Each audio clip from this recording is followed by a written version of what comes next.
Let's talk about simple and compound interest. What is simple interest? Well, it is interest paid only on the original principal and not on any interest added at later dates. Here's an example. So let's say you owe $500, okay, and the interest is 10%. So in this case, what's 10% of 500? Well, that's $50. That would mean every month you would pay $50, $50, $50, $50 if that interest was being charged monthly. Okay, so it would be plus $50, plus $50, plus $50. Compound interest is a little bit different. It's the interest paid on both the original principal and on all interest that has been added to the original. So for example, let's again say we start with $500, and that first month we would have to pay $550 because we're also talking about 10% interest. But that second month, you would actually have to pay 10% of this. And what's 10% of $550? Well, that's actually $55. So you'd be paying $550 plus $55, which gets you to $605. That's different than the first case, the simple interest, where the first month you'd have to pay $550, and the second month you're just adding 50 onto this, so you're at $600. And although $5 may not seem like a lot, after many, many months and many, many years, compound interest, as you can see in red right here, works exponentially and becomes significantly bigger, a lot faster than this blue line, which is a linear relationship, which does have growth, but not as exponentially or as fast as the compound interest. All right. Imagine depositing $1,000 into Tyler's Bank and Trust Company. Tyler promises to pay you 5% interest each year of your original investment. So let's do this. So let's talk about year 0. Okay, we're talking about $1,000. Year 1, you're going to take 5% of that. Well, what's 1,000 times 0.05? Okay, well that's 1,000 times 0.05 is $50. So you get $50. So don't forget to add that back to your 1,000 that you started with. Okay, so that'd be equal to 1,050. And just a heads up, folks, if you don't want to go through this longer math, what we could have done is just take 1,000 and multiply it by 1.05. That would have said, hey, keep my 1,000 that I started with, and then add that 5% to it. And so you're still left with 1,050.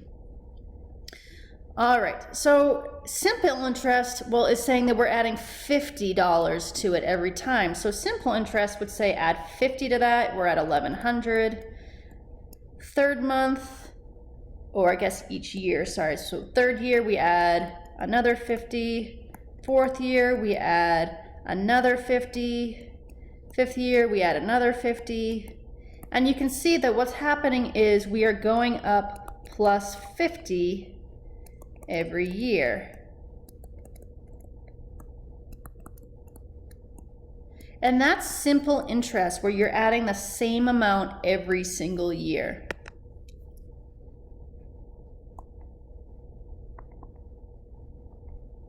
Okay, I don't know why I had all that.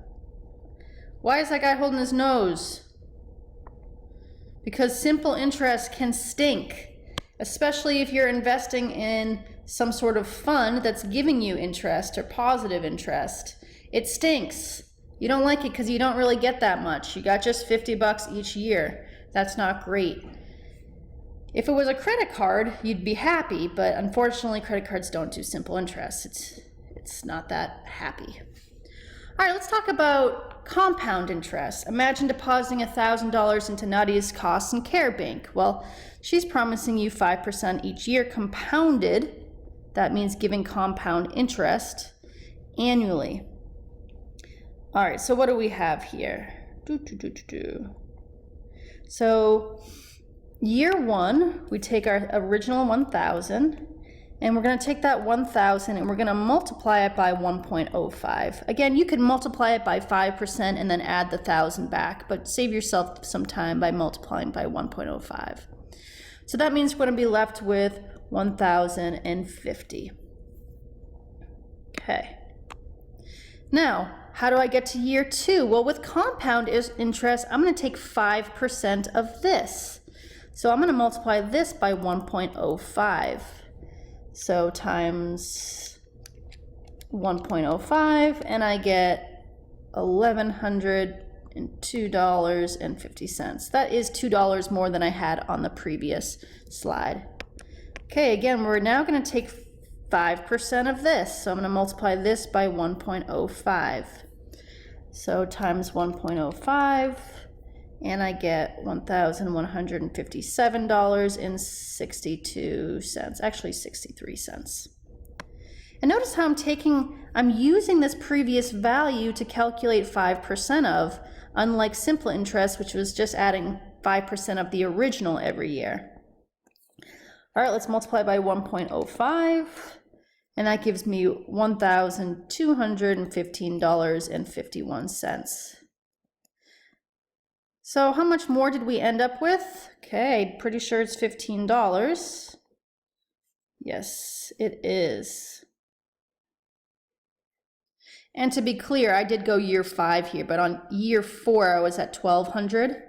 And let's look at year 4 over here. Year 4, I'm at $1,215. Now you might say, hey, Ms. Sorensen, $15, that's not that much money. But guess what? Over many, many years, that ends up being thousands of dollars, in some cases, millions of dollars. So this is compound interest, and it rocks, especially when we're talking about investment. This is a true story for real. On July 18th, 1461, King Edward IV of England borrowed the modern equivalents of $384 from the New College of Oxford. He paid back $160, but he never repaid the remaining $224. The debt was forgotten for 535 years. Upon its rediscovery in 1996, a new college administrator wrote the Queen of England asking for repayment with interest. Assuming an interest rate of 4% each year, they owed the college $290 billion. I'm going to show this is true with Excel. All right, so join me over to Excel. Keeping this. All right.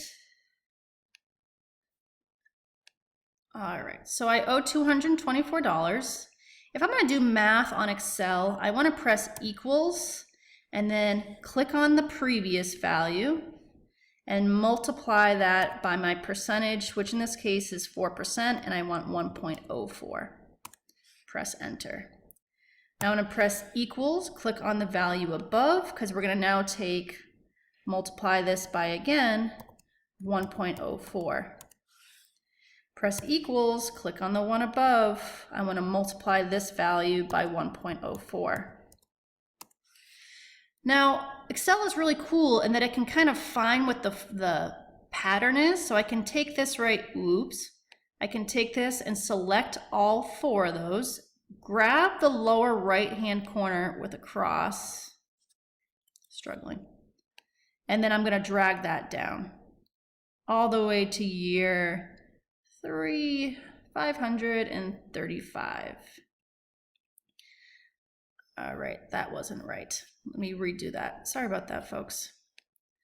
All right, I think what I want to do is just grab these ones. We don't want the 224 in there.